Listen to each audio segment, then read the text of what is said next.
Hello students, welcome to the class of digital communication. In the last class, we have already seen the analysis of power spectral density, and today we are going to start with the concept of pulse shaping and intersymbol interference. So as we have already seen in the last class that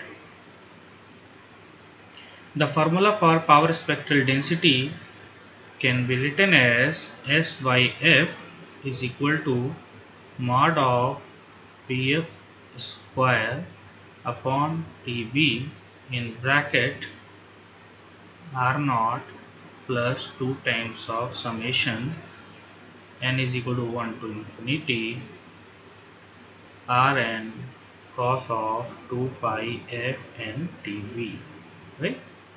So this was the formula for the power spectral density of any line code, and in this formula we have seen that, or we can conclude with the help of this formula, that the power spectral density PSD can be well controlled and calculated with the help of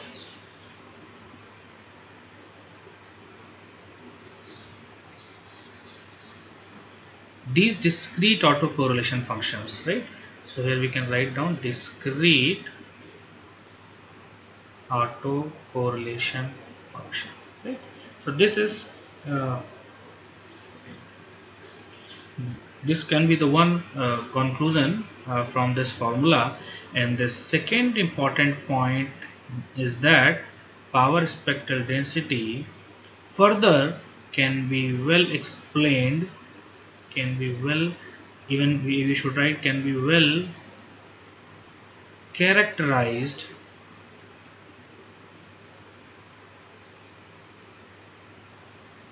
by the pulse or the shape of the pulse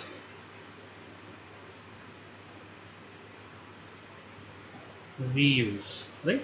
So as we can see in this formula, this power spectral density is basically depending on two main factors. One is the value of these R0, R1 and Rn, which are discrete autocorrelation functions, and definitely these discrete autocorrelation functions are more specifically, you can say that a particular line code, because these values will come different for different line code. So you can say that if you choose a particular line code, then you can control the power spectral density. We know that we are having different values of power spectral density for different line codes. So, and these different line codes are having different values of R0 and Rn. So in nutshell, what we can say that the power spectral density can be controlled by or characterized by a particular line code. But not only with the help of line code, this PF is also playing a crucial role. And the PF is what? It is basically the pulse shape. It is basically the pulse shape, right? So it means that the power spectral density can also be controlled or characterized by the shape of the pulse which we are using for the purpose of line coding, right? So means a particular line code. Line code means bipolar line code, polar line code, Manchester line coding, or any other line coding, right? Every line code will have different power spectral densities. So this we have already seen.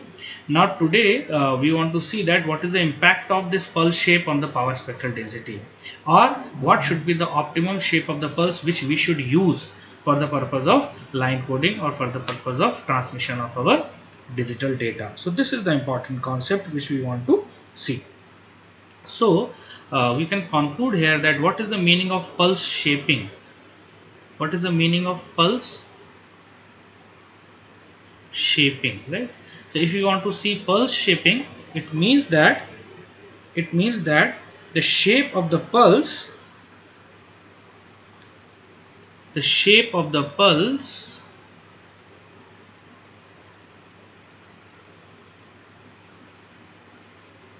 which require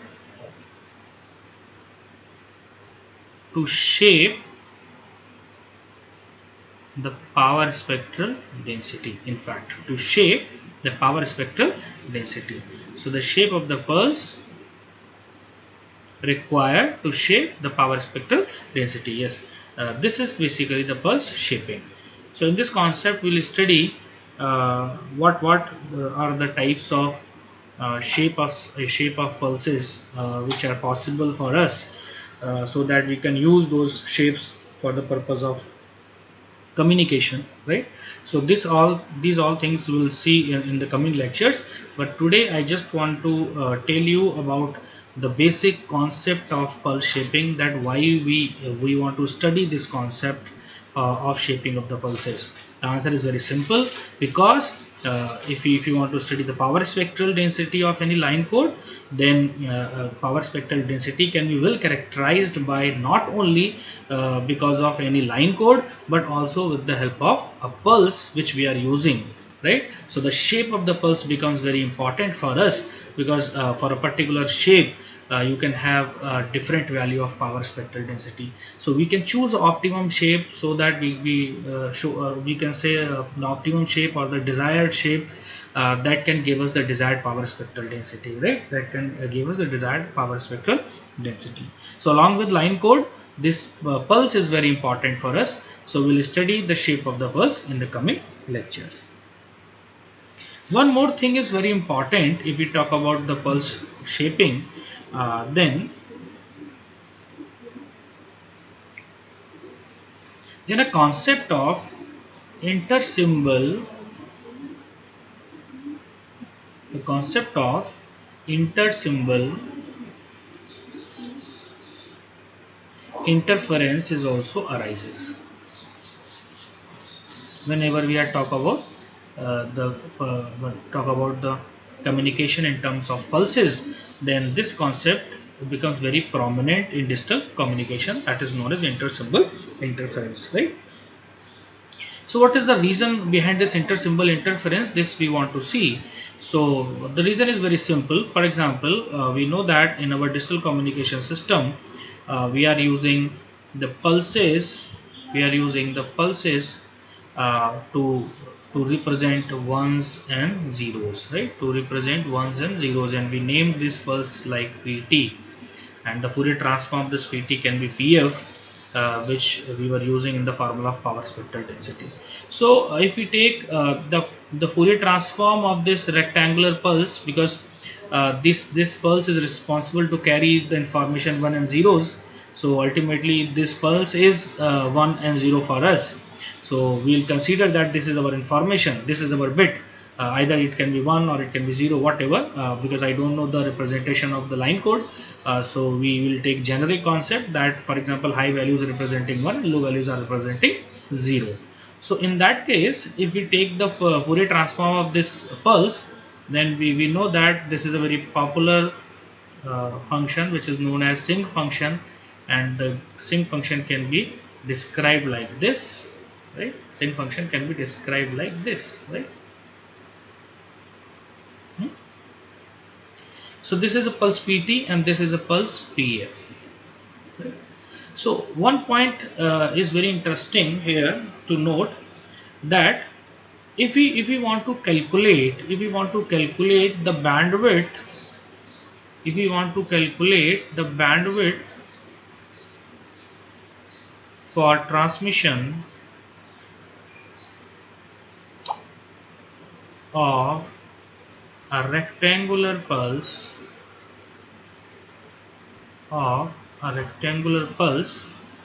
because this is our one, right? This is our bit. So we want to transmit this rectangular pulse as our information, either 1 or 0. So if we want to transmit this rectangular pulse through the channel, then how much bandwidth ideally it required? So how we can calculate it? We can just take the Fourier transform of this pulse, which is nothing but this one, and this pulse shows us that the frequency is moving to infinite, and this frequency in this side again is moving to minus infinite. So you can say that the bandwidth the whole bandwidth, the ideal bandwidth required rectangular pulse, the bandwidth for the transmission of a rectangular pulse can be infinity, right? Why? Because the Fourier transform of this rectangular pulse is the sinc pulse, and the sinc pulse is having their power from minus infinity to infinity. So to carry complete information of this pulse, we need at least infinite bandwidth, right? And we know that this is the ideal concept. This is ideal concept or theoretical concept. Why? Because we don't have infinite bandwidth to travel, right? We don't have infinite bandwidth to travel. That's why the bandwidth term is modified in the digital communication, and the modified term can be represented as essential bandwidth. Essential bandwidth, right? Now we are not talking about the bandwidth, we are talking about the essential bandwidth.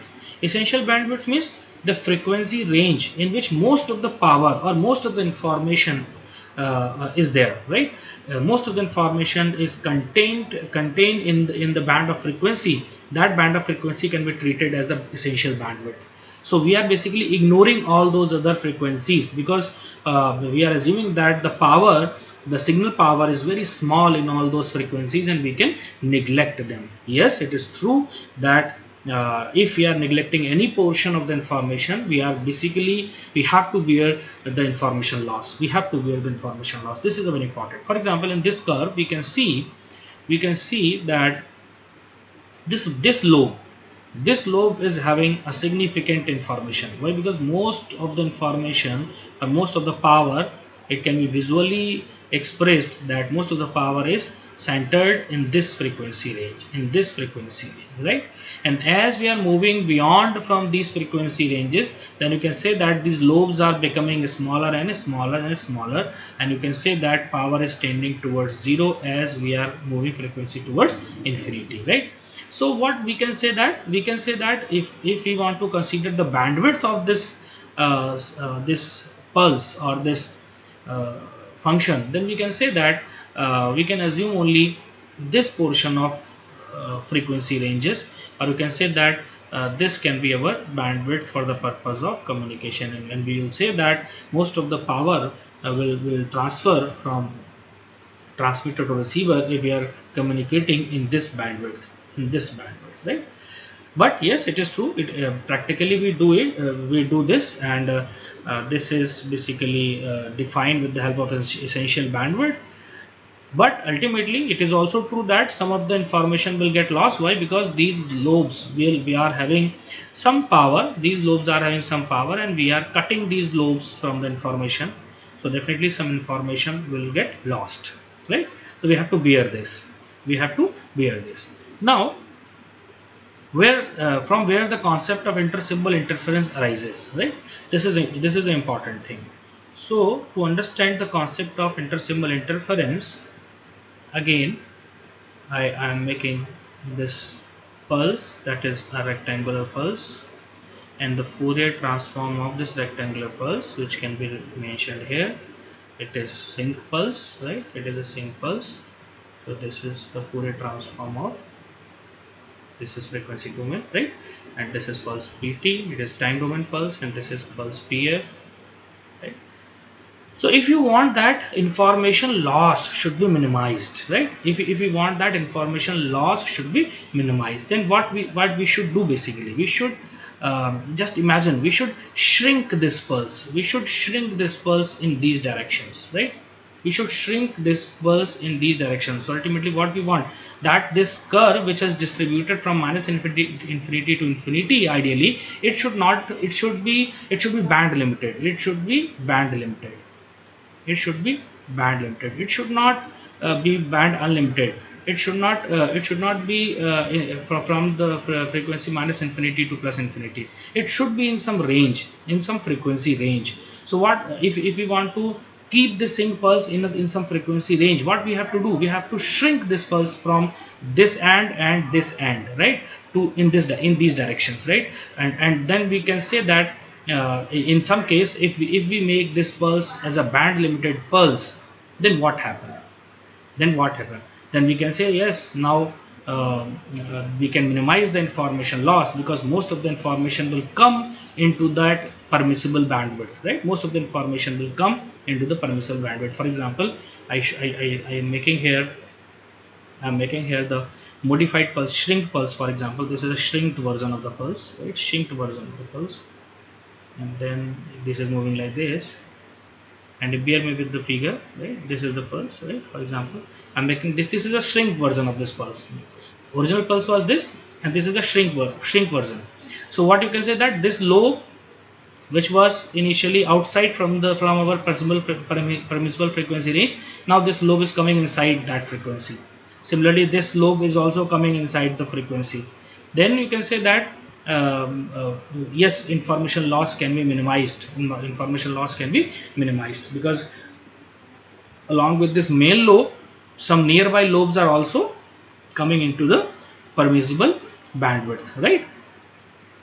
But when you are doing these all things in frequency domain, right, when we are doing these all things in frequency domain to avoid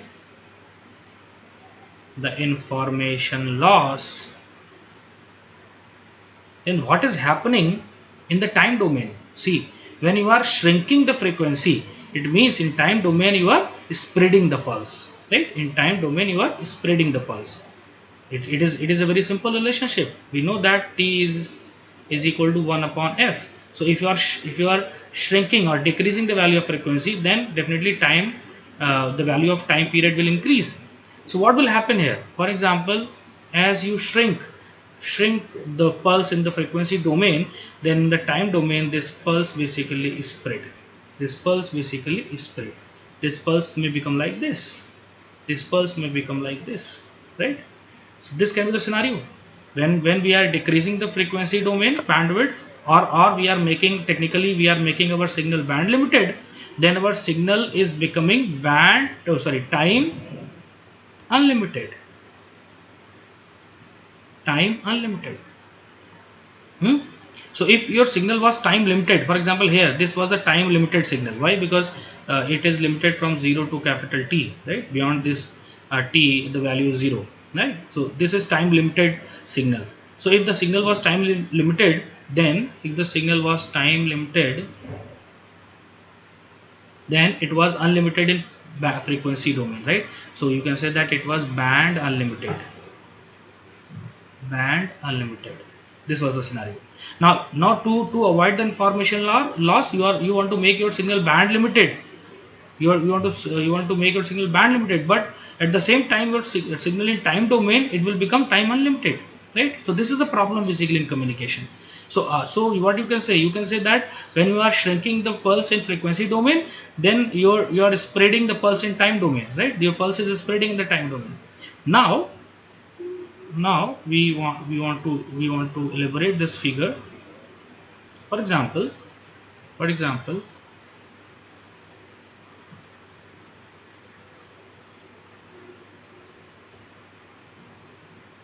this was bit, and again we are having, this is a consecutive bit like this, 1 0 1 0, like this, right?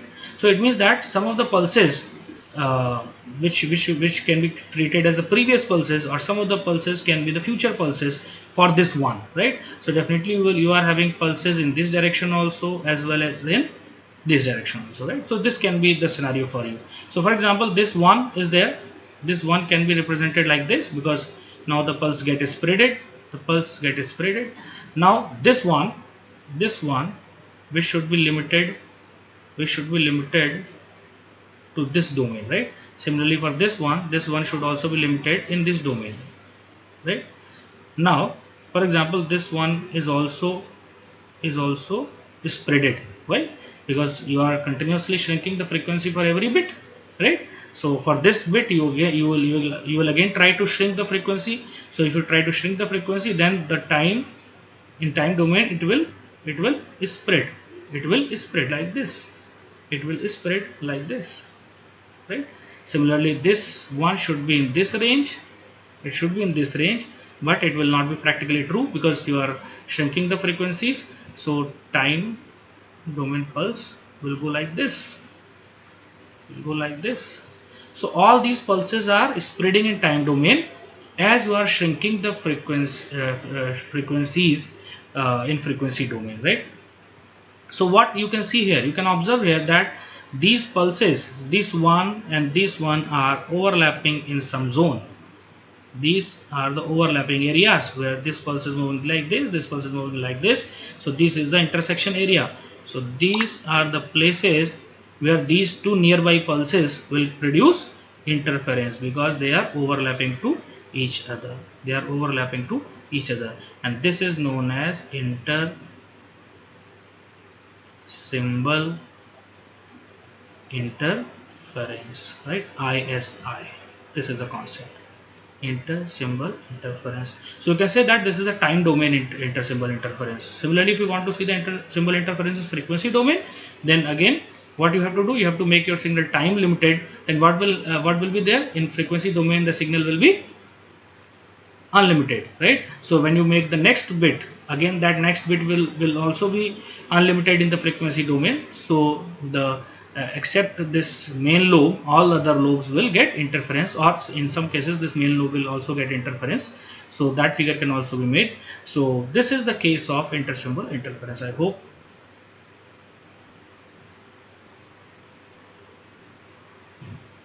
I hope you got the concept that what is basically intersymbol interference. Intersymbol interference.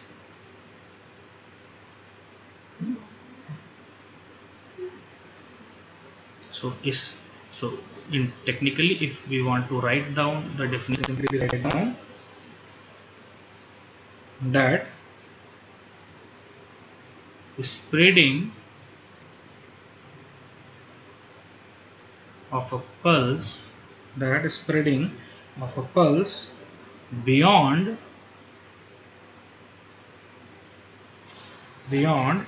its allotted time interval, beyond its allotted time interval, that is nothing but TB, which was bit time period, will cause it to interfere with the neighboring pulses, with the neighboring pulses, and this can be called as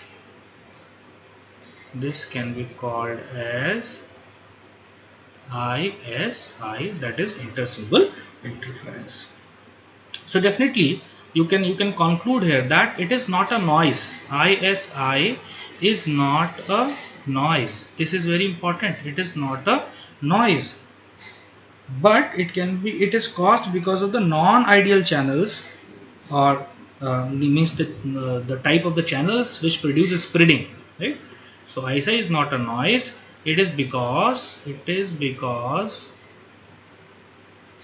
of non-ideal channels, right?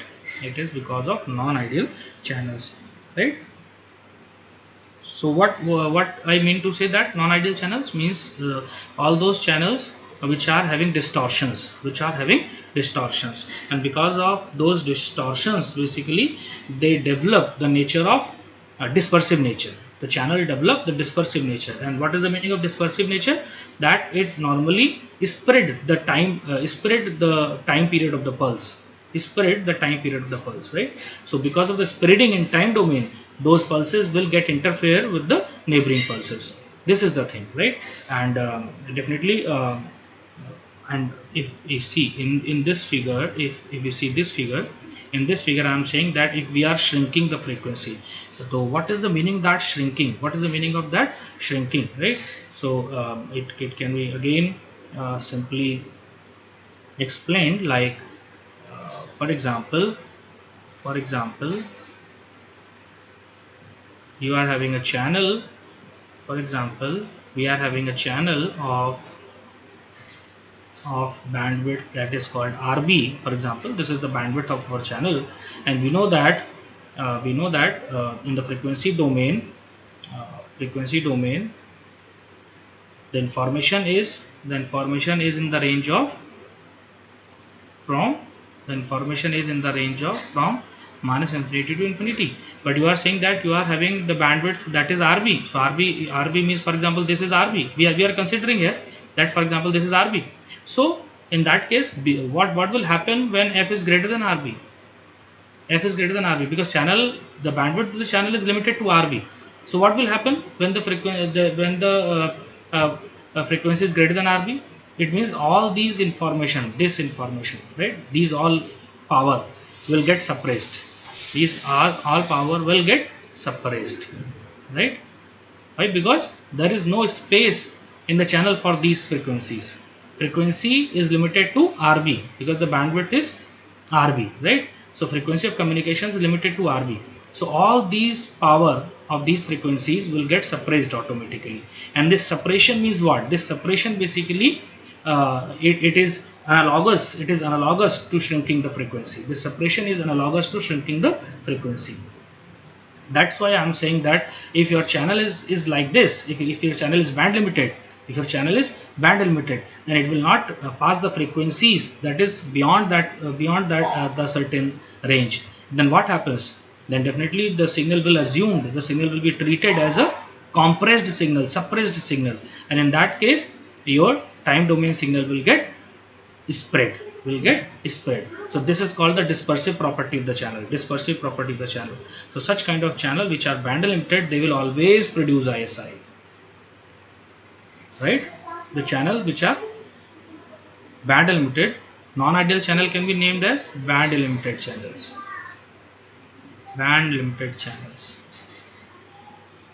Right, they will always produce ISI, that is called intersymbol interference. So this is not a noise, it is not coming from any external body, it is a property of channel, right? It is a property of channel because normally we are having the channel which are band limited. So in that case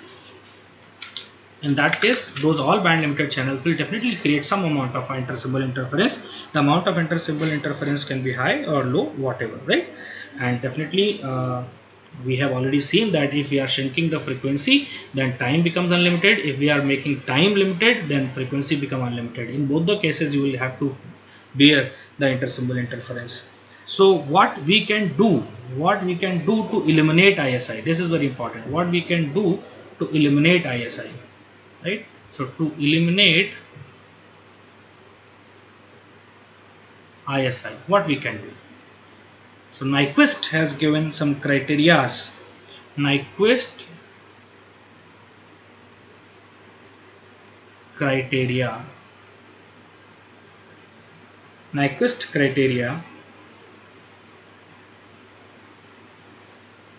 has given to us, and Nyquist basically has given 3 criteria.